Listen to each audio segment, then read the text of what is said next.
Hello everyone and welcome to SuttonsDaze. Today, if you didn't notice by the title, we are doing a video response to a challenge that Linda from Linda's Pantry threw out there. One of the comments on her video was, "I love it when you throw your friends under the bus with a challenge." And admittedly, we do have a lot of fun challenging each other, finding new ways to use what's in our pantry. The challenge with this is to create a casserole. And you know, this is casserole season. I love casseroles. Casseroles are easy, they are family friendly, they are affordable, and they are filling. So does it get any better than that? And when everything that you need is in your pantry, it is even better. So I'm going to show you how we are making a rib stick and good casserole out of our pantry for pennies on the dollar. Let's get started. Let me walk you through all the fun ingredients first, and then we'll start the process. This is so easy, you guys, and I pulled this from all areas of our pantry, meaning the refrigerator where the cheese came from, the freeze-dried food is the onions and the celery, and the canned food is potatoes and sausage and mushrooms and chicken. Does it get any better than this? I don't think so. So you're gonna need a 9 by, 13 casserole dish, but we're gonna start out in the frying pan first. So let's go over here.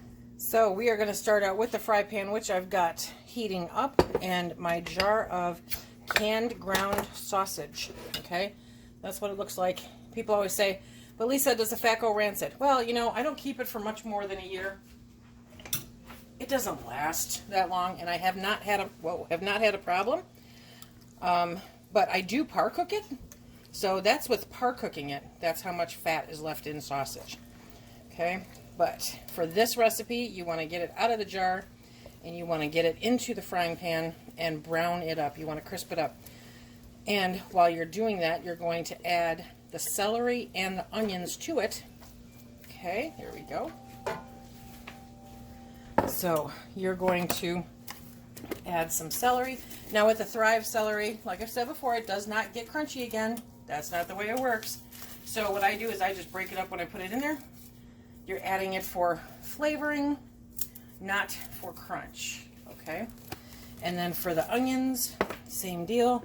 You know how I love my Thrive Life chopped onions. And so we're gonna put a scoop of those in there too. Good stuff. We're gonna brown that up with the mushrooms also. So I'll crack open that pint of mushrooms, drain off the liquid, which would make excellent broth or gravy if you were doing something like that, but I'm not. I'm going to add the mushrooms, pint of mushrooms in there. This is why we love having all of these things in our pantry, right? Okay, so we're going to cook this up, cook it down a little bit, and we'll be back.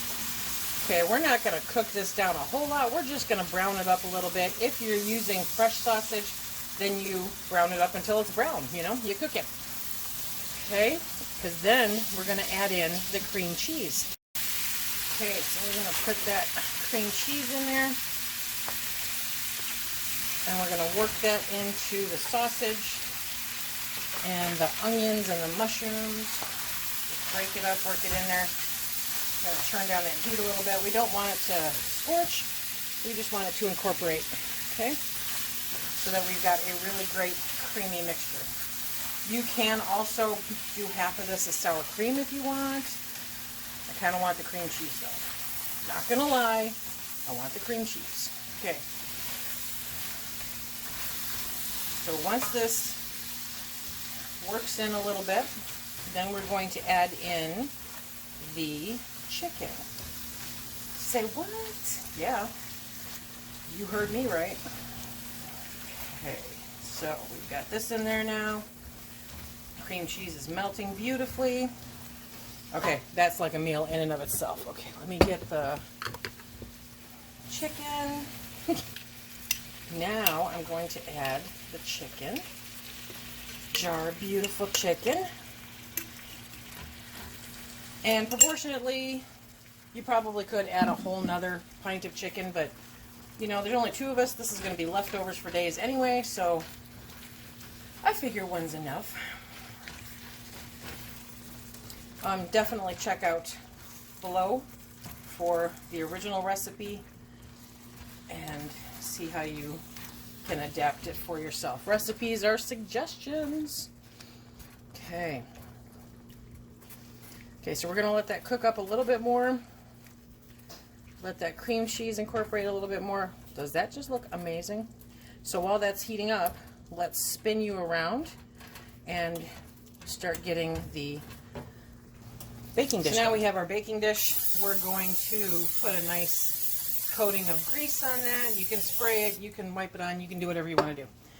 And then we're going to dump the potatoes in there unceremoniously. I've drained the liquid from the potatoes, well, most of it anyway, apparently, into the sink. So we just have our potatoes. It's gonna be so good. Okay, so we're gonna lay that out. Beautiful. And now we are going to lay over the top of the potatoes. We are going to lay out, come on, lay down. We're going to lay out our sausage, chicken, mushroom mixture. Come on, lay down. How come I get one laying down and the rest of them then stand up? It's a conspiracy. Okay. So, let's get these bad boys in there. Look at that. Okay. And we're going to just kind of spread it out a bit. That means the oven's ready. I've had it heating up, warming up to 350. Okay. And then we are going to take the shredded cheese and we are going to sprinkle about 8 ounces over the top. Oop. There we go. 8 ounces, you know, give or take. Okay. And because everything is already cooked in this, we're basically just putting this in the oven to heat up. That's it, just to heat up. So first, I'm going to sprinkle a little bit of paprika just to make it purty on top.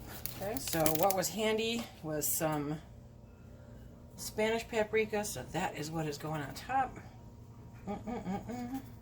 Okay, the oven's ready, so we're going to pop this in the oven for about 30 minutes until that is all nice and golden brown and yummy. Yes, oh yes, oh yes. Look at that. Okay, so we're going to let that rest for a hot minute. Look at that. So good. And then we're going to scoop it up and dish it out. So this is one of those super simple, easy, flavorful meals that you can toss together really quick at the end of a workday. Everyone is feeling satisfied. Casseroles just feed your soul. They really do. Okay, so we're going to scoop that out. Ooh, look at that. Put it on a plate. Okay.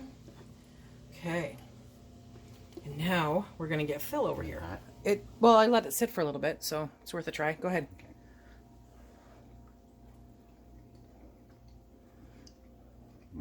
Is that good? Is that good? It's good.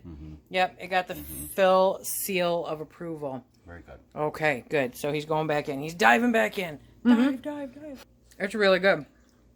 So the sausage, oh yeah, the sausage makes it. It really does. Okay, so there's going to be leftovers. I just don't know how many leftovers there's going to be. Okay, so we're going to go eat dinner. So that was good. It wasn't too much. It was just enough. It had a great flavor. The cream cheese, oh yes, the cream cheese is a great addition with the sausage. It really brings out the flavors. It would be perfect with hash browns or some other kind of, mashed potatoes even. It doesn't have to be the chunks like I had. Whatever you've got in your pantry. That's the best part about casseroles. You can do anything you want with them. It doesn't matter, okay? So this was my video response to Linda's Pantry for the Pantry Casserole Challenge. This was fun. I think I'm going to do another one next week. Remember, if you like what we do here, please hit that like, subscribe, and share. Check us out on Instagram, Facebook. And until next time, be safe.